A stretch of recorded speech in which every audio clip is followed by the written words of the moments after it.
안녕하세요, 친구들. 21번째 시간입니다.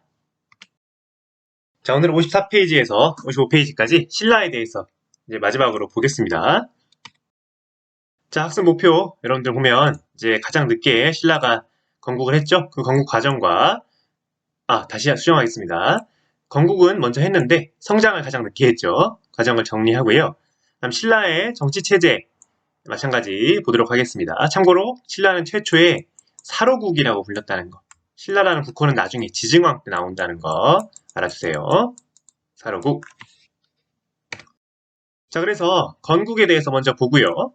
다음 성장하는 과정들, 이때 내무랑을 볼 겁니다. 다음 정치체제로서는 뭡니까? 이런 것들 복잡한데요. 이 중에 핵심은 바로 이거죠. 골품제도에 대해서 보도록 하겠습니다. 자, 갑니다. 먼저 신라의 건국에서 건국 세력은 박혁거세로 대표되는 이주민 집단과 기존에 있었던 육촌, 토착 세력이 결합을 했다.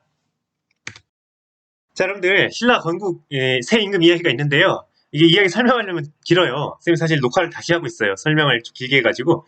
여러분들 궁금한 친구들은 인터넷 자료들이 많으니까 찾아보길 바라고요. 간단하게 정리하겠습니다.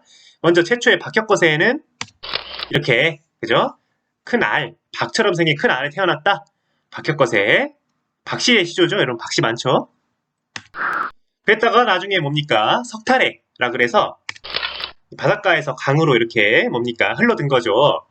괴짝, 상자가 열어보니까 황금 알에서 아이가 있었다. 석탈해. 석씨 여러분들 우리 학교에는 없는 것 같은데 석씨 있나? 석씨의 시조겠죠? 다음. 자, 마지막 김씨의 시조입니다, 여러분. 계림, 닭이 우는 곳에 가보니 자, 황금 상자가 있었고요. 거기서 태어난 아이에서 김알지입니다. 금이죠, 금, 여러분들. 그렇죠? 김씨들, 우리 시조. 그 많은 김씨의 시조가 김알지. 물론 이제 정확히 말하면 이제 경주 김씨겠죠. 그래서, 기억해 놓으시면 되겠습니다. 여기까지 하고요. 넘어갈게요. 자, 대부분 아래에서 태어났다. 고구려, 신라, 나중에 가야까지. 자, 이를 통해 알 수 있는 것 뭡니까? 알은 태양이자 하늘이라는 거죠. 그래서 하늘과 연결된 세력이다. 즉 강력한 권위를 보여주기 위해서 신성하고 그래서 이런 것들이 여러분들이 파악을 해야 돼요. 아, 정말 신기하네. 어떻게 아래에서 태어나 말도 안 돼 할 게 아니라 그 숨은 의미를 파악을 해야겠죠. 이런 게 바로 역사 학습입니다. 자, 이제 좀 빠르게 가겠습니다. 설명을 길게 했죠. 이제 위치 볼 차례죠. 위치는 지도로 볼게요. 자, 신라는 이쪽에 한쪽에 치우쳐 있죠. 신라 위치가 여러분 보면 자, 노란색으로 여기 신라죠. 신라는 이렇게 치우쳐 있다라는 거 동남쪽에. 자, 여러분들 여기 보면 쌤이 지도를 나온 김에 설명을 할게요. 자, 녹색으로 가볼까? 여기 이렇게 우리나라의 가장 등줄기라는 태백산맥이 있고요. 그지? 태백산맥에서 어떻게 보면 한쪽으로 치우쳐 있는 거예요. 밖으로 나오기가 어려운 거죠. 그죠? 그래서 한쪽에 치우쳐 있기 때문에 발전이 늦었다라는 거 기억해 놓고요. 시조는 설명했고 뭐 수도는 금성이다. 금성은 지금의 경주라는 거죠. 천년 도읍지다. 그래서 여러분 경주로 우리 수학여행을 많이 가요. 요즘엔 제주도나 서울로 가지만 쌤 어릴 때만 해도 금성 경주로 많이 갔는데 우리 문화사 시간에 잘 봤죠? 넘어갈게요. 자, 이제 마지막으로 여러분 국가 통합이 어렵다는 건 이해가 되죠? 왜냐면 일단 여러 세력이 연합이라는 거, 그 다음에 위치가 안 좋다라는 것 때문에 중국과 교류하기가 어려웠다. 자, 이제 신라의 성장 가겠습니다. 성장하면 이 사람, 내무랑만 기억하면 돼요. 내무랑. 알겠죠? 왕권을 강화했고요. 그 다음에 영토를 확장했다. 중요한 거 이겁니다. 왜군을 격퇴했는데 혼자 격퇴하긴 힘이 약했기 때문에 어때요? 고구려의 도움 받았다라는 거죠. 고구려 광개토대왕에. 보기 전에 여러분 이것 빠뜨렸네요. 내무랑이 중요한 건 뭐냐면 이때부터 김씨가 왕을 한다는 거죠. 돌아가면서 하는 게 아니라. 그래서 왕권이 강화됐겠죠? 그런 의미로 마립간이라 해서 왕호를 사용했다. 이따가 보겠습니다. 자, 중요한 거 고구려의 광개토대왕이 도왔다는 증거가 이 바로 호우명 그릇인데요. 자, 호우. 그러니까 청동으로 만든 그릇이란 얘기예요. 그죠? 자, 호우 10. 여기 보면은 광개토대왕 호우 10이라 써있기 때문에 이름을 호우명 그릇 이렇게 한 거죠. 자, 그 일화가 담겨 있는데 외구가 쳐들어오자 고구려에 요청을 해서 고구려의 철갑 기마병이 5만 명이 내려왔다. 이때 왕이 바로 광개토 대왕이었다는 거죠. 그래서 국강상 을면은 광개토 지호태왕 호우십 이렇게 써 있다는 거죠.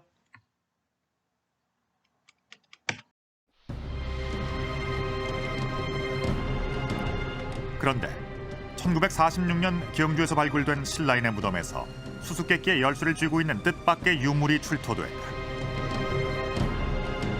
청동그릇에 새겨진 누구도 예상치 못한 이름, 광개토지 호태왕. 그렇다면 당시 신라는 광개토 대왕의 지배를 받았던 것일까?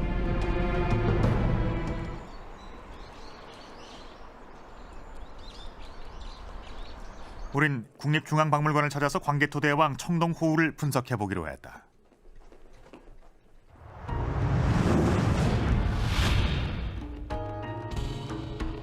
뚜껑과 함께 나란히 전시되고 있는 이 청동그릇 세트가 경주에서 발굴된 청동호우다. 명문은 청동호우 바닥에 새겨져 있었다. 16자의 명문 속에 들어있는 선명한 글자, 분명히 고구려 광개토 대왕의 이름이다.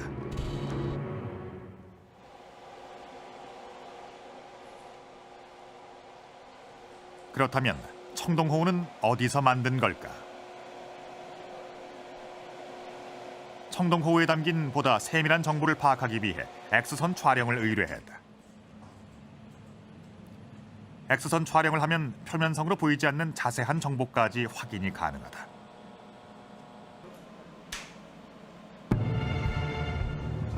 X선 사진을 판독한 결과 청동호우를 만든 제작 방법이 드러났다.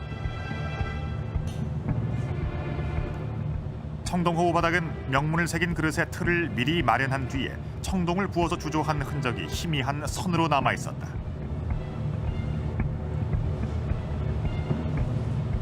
예, 선이 이 부분입니다. 그래서 만약에 합범을 썼다고 하면 아랫범하고 윗범하고 이 경계선에 해당됩니다. 이것이 아주 깔끔하게 잘 만들어진 주조된 상태입니다.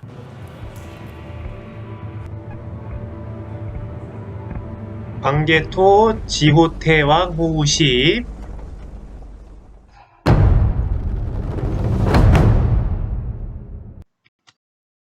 여러분들 이게 한 50분짜리 영상이에요. 그래서 다 갖고 올 수는 없었고 시간이 여유가 되면 여러분들 유튜브에 호우명 그릇 치면 바로 나옵니다. KBS 역사 추적이라는 프로그램이 한번 재미있게 보셔도 좋을 것 같아요.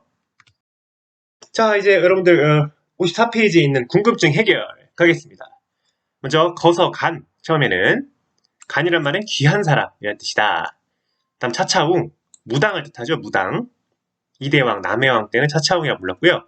그 다음에는 또 이사금이라는 표현을 썼어요. 여러분 이사금이라는 치아할 때 이입니다. 그래서 뭡니까? 이빨 자국. 나이가 많을수록 이빨 자국이 더 많다라는 거죠. 연장자. 자, 마립간 때부터 이제 좀 강한 의미, 내무랑 때 마립간, 대군장이라는 의미고요. 이제 지중왕 때야 비로소 중국식 왕홀은 이 왕자를 쓰게 된 거죠. 자, 이제 마지막 55페이지 정치체제에 가겠습니다. 정치체제로서는 먼저 17관 등이 있었다. 이벌찬이 최고 관직이다라는 거예요. 그 다음에 귀족회의로는 다시 취소할게요. 이벌찬이 물론 이때까지는 최고 관직이지만 나중에는 상대등이라는 버풍왕 때 상대등이 제도가 등장하면서 신라의 최고 관직은 상대등입니다. 여러분 헷갈리면 굳이 외우지 않아도 됩니다. 자, 귀족회의로는 화백회의가 있죠? 이거 중요합니다, 여러분. 화백회의는 만장일치제로서 기존의 부족회의 전통을 보여준다. 볼까요? 큰일이 있을 때에는 반드시 중의에 따른다. 이를 화백이라 부르며 한 사람으로 반대하면 못하였다 라는 거죠. 행정구역은 정리하시고요. 만장일치가 아니면 이 안건은 통과될 수 없습니다.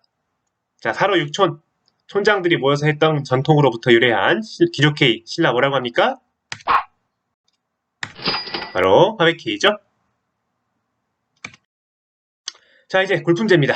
여러분들 잘 달려왔고요. 마지막 힘을 내서 이것만, 골품제만 보고 마치도록 할게요. 자, 골품제의 성립, 그리고 구분, 특징들 쭉 있는데 그림을 보면서 설명하면 이해가 빠르겠죠? 여러분들 그 TV 역사저널에서 나온 내용이랑 같아요. 자, 골품에 따라서 이렇게 골품이 있죠? 골과 품이 있는데요. 성골은 나중에 사라지기 때문에 성골을 빼고 진골부터 진골하고 품, 육두품, 오두품, 사두품인데 마찬가지 3, 2, 1 두품도 있으나 나중에 사라짐으로 뺐어요. 그래서 크게 4신분제. 그래서 이 두품에 따라서 생활 모습도 달랐다라는 거죠. 자, 정확히 말하면 여러분들 보세요. 자, 사두품은 여기까지밖에 못 가고 오두품은 여기까지 승진을 못한다. 육두품은 여기까지 승진을, 진골은 여기까지 올라. 그러니까 여러분 이렇게 이해하면 됩니다. 여러분이 내가 뭐 사두품이다 그러면 반에서 대의원 몇까지밖에 못해. 오두품이면 뭐 학급 실장까지밖에 못해. 육두품이면 학생회 부장까지밖에 못하고, 진골이어지만 학생 회장을 한다. 뭐 이런 식이겠죠. 좀 어이가 없는 거죠. 생활 모습도 달랐다. 뭐 집의 크기, 담장의 높이, 뭐 말의 보유 수까지 다 정해져 있다라는 거죠. 여러분들 책 60페이지에 보면 또 잘 나와 있어요. 그거 보면서 같이 해볼까요? 60페이지. 자, 넘겼나요? 탐구, 신라의 골품제. 지금 이거 해버립시다. 자료 2번, 골품제의 한계. 신라 귀족의 자손 설계두는 신라는 사람을 쓰는데 골품을 따져 그 족속이 아니면 비록 뛰어난 재주와 큰 공이 있어도 한도를 넘지 못한다 라고 하였다. 자, 1번 문제. 최고관 등을 쓰고 공복의 색깔까지 써보자. 자, 육두품 최고관 등 어딥니까? 진골부터? 진골은 어디까지? 이벌찬까지 올라갈 수 있다는 거. 반면에 육두품은 여기 어딥니까? 아찬까지밖에 못 올라간다는 거. 즉 그 말은 뭐냐? 진골은 황색부터 청색, 비색, 자색까지 다 입을 수 있어요. 관등이 올라갈 때마다, 승진할 때마다 옷을 바꿔 입는다. 나이가 들수록. 반면에 육두품은 쭉 초고속 승진, 빠르게 승진하다가 막히는 거죠. 여기 아찬에서 막혀요. 그래서 자색을 평생 못 입어요. 얼마나 화가 나겠어. 능력은 비슷할 텐데. 오히려 능력이 뛰어난 육두품도 많을 텐데. 그죠?